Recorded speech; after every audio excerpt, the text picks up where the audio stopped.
کہ اگر کسی کو یہ دل میں ہو کہ میرے پاس جو نعمتیں ہیں یہ معلوم ہوگی کسی کو تو کوئی حسد کرے گا، تو ایسی صورتحال میں نعمتوں کا لوگوں سے چھپانا یہ جائز ہے، بلکہ بہتر ہے، ورنہ تو نعمت کا اظہار کرنا چاہیے نا، وَأَمَّا بِنِعْمَةِ رَبِّكَ فَحَدِّثْ، بتانا چاہیے۔ لیکن جب دل میں یہ بات ہو کہ اس نعمت کے اظہار سے لوگ حسد کریں گے، ان کی نظر مجھے لگ سکتی ہے، تو ایسی صورتحال میں نعمت کا چھپانا یہ اعلیٰ ہے۔ دوسرا، نظر بد سے بچنے کے لیے تدبیر کرنا یہ شرعاً جائز ہے۔ تدبیر کیسے؟ کہ جیسے ابو جعفر رضی اللہ عنہ کی اولاد وہ کمزور ہوتی تھی، جلدی بخار ہو جاتے تھے، بیمار ہو جاتے تھے، تو ان کے بارے میں صحابیہ نے پوچھا، اے اللہ کے نبی صلی اللہ علیہ وسلم یہ بہت بیمار ہو جاتے ہیں، میں ان کو کوئی پڑھ کے دم کر دیا کروں؟ تو نبی السلام نے فرمایا ہاں کر دیا کرو۔ تو نبی علیہ السلام نے حدیث مبارکہ میں کچھ پڑھ کے کلمات، قرآن کی آیات ہوں یا حدیث کی دعائیں ہوں، تو دم کرنا اس کو بھی آپ نے جائز فرمایا۔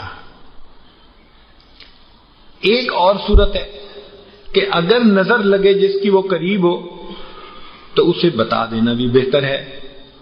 ہم نے دیکھا ہے چھوٹے بچوں کو کئی دفعہ ماں کی نظر لگ جاتی ہے، باپ کی نظر لگ جاتی ہے، تعجب سے دیکھتے ہیں، بچے پیارے ہوتے ہیں، پھول کی طرح ہوتے ہیں، تو اپنوں کی نظر لگ جاتی ہے۔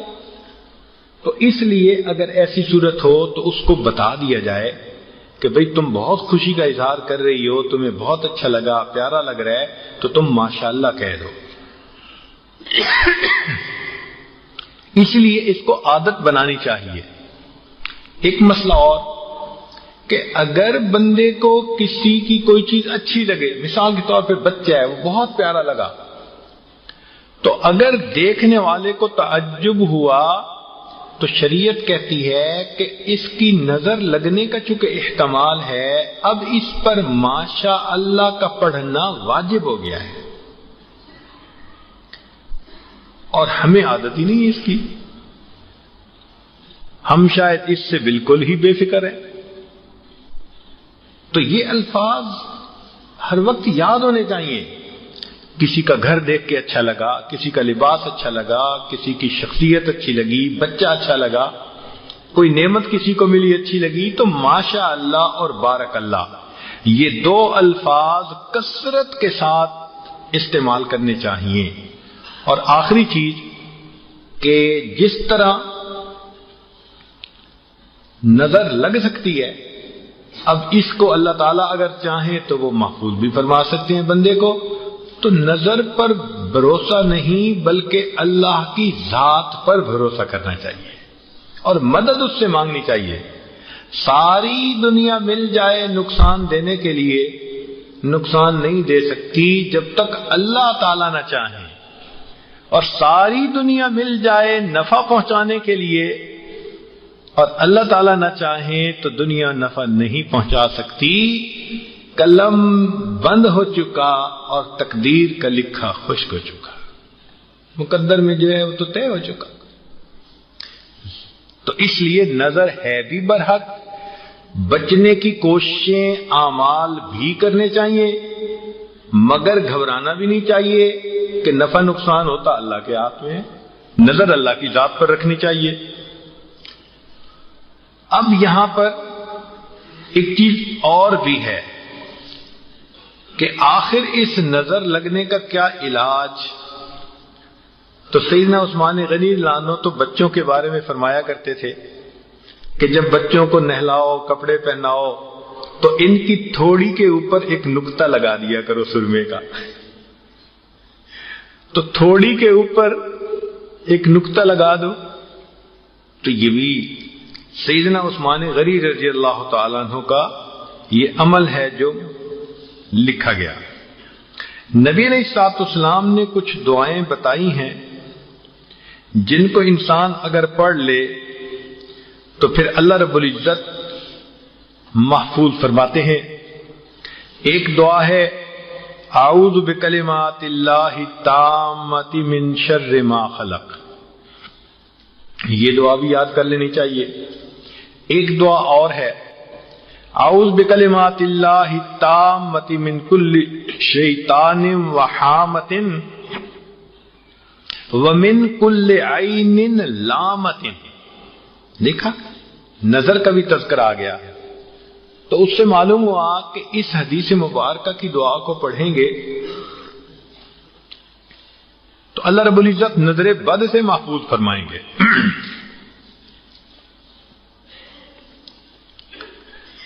جو معوذتین ہیں قل اعوذ برب الفلق اور قل اعوذ برب الناس، یہ دونوں پڑھنے بھی فائدہ دیتے ہیں.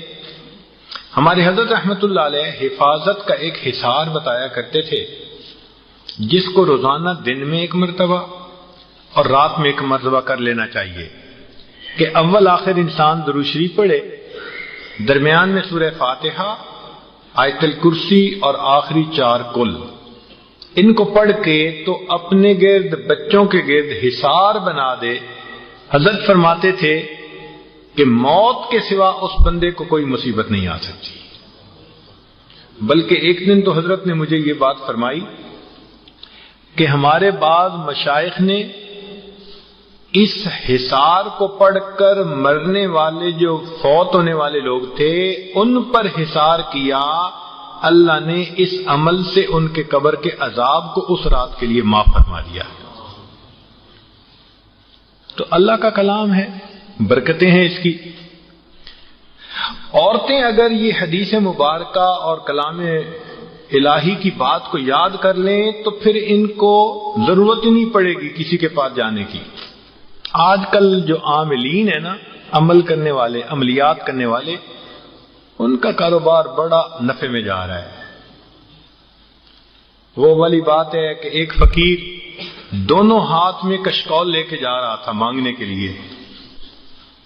تو کسی نے کہا بھائی فقیر تو ایک ہاتھ میں کشکول پکڑتا ہے، تم دونوں ہاتھوں میں کشکول پکڑ کے لا رہے ہو.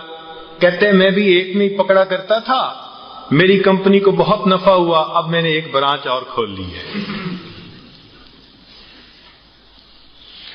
تو آج کل لگتا ہے عملیات والوں کی برانچیں دونوں کھل گئی ہیں. جس بندے کو دیکھو نظر پڑے گی کہیں گے تیرے اوپر اثر ہو گیا ہے، کسی نے کچھ کر دیا ہے، اور پہلے ہی ذہن میں باقی ساری تفصیل ہوتی ہے. ہاں چچا نے کیا، پھپھو نے کیا، ہاں میرے بھائی، بڑے بھائی نے، بڑے بھائی کی بیوی نے کیا. وَيَقْطَعُونَ مَا أَمَرَ اللَّهُ بِهِ أَن يُوصَلَ، جن رشتوں کو اللہ نے جوڑنے کا حکم دیا ان کو توڑ دیتے ہیں. اور اس بات کی سمجھ آج تک نہیں آئی کہ یہ تو بتاتے ہیں کہ تیرے اوپر کسی نے کچھ کر دیا مگر اس کا علاج نہیں کرتے. کوئی کہ جی علاج کرو، کہتے ہیں اپنے پیر صاحب کے پاس جاؤ. تو بھائی ڈائگنوسٹک سینٹر کھولا ہوا ہے فقط کہ جو آیا اسی کو کہا تیرے اوپر اثر ہے. کیا ضرورت ہے کسی کو کنفیوز کرنے کی؟ حیرت کی بات ہے تہجد گزار، نمازی، پرہیزگار لوگ وہ ان کے پھندے میں آ جاتے ہیں. ابھی چند دن پہلے کی بات ہے، ایک صاحب ماشاءاللہ نیک نمازی پرہیزگار تہجد گزارے، فون پہ کہنے لگے جی میرے اوپر جو ہے کسی نے کچھ کر دیا ہے. میں نے کہا کوئی خدا کا خوف کرو. اگر ایک انسان اتنا نیکوکاری کی زندگی گزارتا ہو، قرآن کا حافظ ہو اور شریعت و سنت کا اہتمام کرنے والا بندہ ہو، اس کے اوپر بھی اگر عملیات کا اثر ہونا ہے تو پھر پیچھے کیا بچا؟ تو ان چیزوں سے گھبرانے کی ضرورت نہیں ہے. ہوتا یہ ہے کہ چھوٹی موٹی بدنی بیماری ہوتی ہے اور وہ جب بندے کو کہتے ہیں نا کسی نے کچھ کر دیا تو پھر بندہ ذہنی مریض بن جاتا ہے، نفسیاتی مریض بن جاتا ہے. پہلے مریض نہیں ہوتا، اب پکا مریض ہو جاتا ہے، نفسیاتی اثر ہوتا ہے بندے کے اوپر. تو عملیات والوں کے پیچھے نہ جائیے. ہمارے حضرت فرمایا کرتے تھے کہ کامل بننا عامل نہ بننا، کامل بننا عامل نہ بننا. یہ عملیات والوں کے پیچھے جانے کا کوئی فائدہ نہیں. بس اللہ پہ بھروسہ کریں جو آیات جو احادیث ہمیں دین نے بتائی ہیں ان کو پڑھیں، ان دعاؤں کو پڑھنا شروع کریں، اللہ تعالیٰ ان کی برکت سے ہمیں عملیات والوں کے برے عمل سے خود محفوظ فرمائیں گے، ضرورت ہی نہیں پڑے گی کسی کے پاس جانے کی۔ تو یہ بات ذہن میں رکھ لیں کہ یہ تعوذ جو ہے اس کو پڑھیں، چاروں قل پڑھیں، تاکہ اللہ رب العزت ایسی چیزوں سے ہماری حفاظت فرمائے۔ ایک نقطہ اور بھی کہ اگر جس نظر کے اندر ہوس ہے، حرص ہے، حسد ہے، عداوت ہے، وہ نظر اگر اپنا اثر دکھا دیتی ہے تو جس نظر کے اندر محبت ہو، شفقت ہو، اخلاص ہو، پھر وہ محبت اپنا اثر کیوں نہیں دکھا سکتی؟ ہمارے بزرگ جو ہیں ان کے دلوں میں اخلاص ہوتا ہے، محبت ہوتی ہے، شفقت ہوتی ہے، اور ان کی نظر بھی اسی طرح اپنا اثر دکھا دیتی ہے۔ تو بری نظر بندے کو بیمار کر دیتی ہے اور اچھی نظر بندے کو گناہوں سے نجات دے دیتی ہے۔ اسی لیے اللہ کرے کہ ہم بھی کسی کی نظر میں رہیں۔ آنکھوں میں بس گئی ہیں قیامت کی شوخیاں، 2-4 دن رہے تھے کسی کی نگاہ میں۔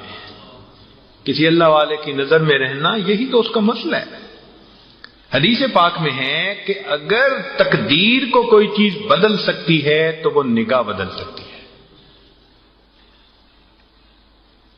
اللہ رب العزت نے اتنی تاثیر کی ہے۔ اور آج کل تو ہپناٹزم والوں نے مسئلہ ہی سارا ثابت کر کے دکھا دیا۔ دوسرے بندے کو ہپناٹائز کرتے ہیں، جو کہتے ہیں وہ ان کی بات مان رہا ہوتا ہے۔ اس کا نام میٹا فزکس رکھا گیا آج کے زمانے میں، اور میٹا فزکس کے ذریعے سے ہپناٹائز کر کے اپنی بات اس سے کروا رہے ہوتے ہیں۔ تو اگر وہ ہپناٹائز کر سکتے ہیں تو پھر اللہ والوں کی نظر میں بھی تو تاثیر ہوگی نا۔ وہ بھی بندے کو ہپناٹائز کر کے اس کو شیطان کی غلامی سے نکال کے اس کو اللہ کا بندہ بنا دیتے ہیں۔ اس لیے صحبت کا بڑا اثر ہوتا ہے۔ ہمارے حضرت رحمۃ اللہ علیہ کے مجلس میں جب آ کے لوگ بیٹھتے تھے تو آپ اپنے مہمانوں کو فرماتے تھے کہ دائیں اور بائیں مت بیٹھو، سامنے بیٹھو۔ اس کا بڑا اہتمام فرماتے تھے۔ فرماتے تھے کہ اللہ کرے تم کسی کو دیکھو اور اللہ کرے کوئی تمہیں دیکھے، یہ فرماتے تھے۔ تو فرماتے تھے کہ بیان کے دوران تم دیکھو گے تو تمہارے دلوں پر پھر بھی اثر ہوگا،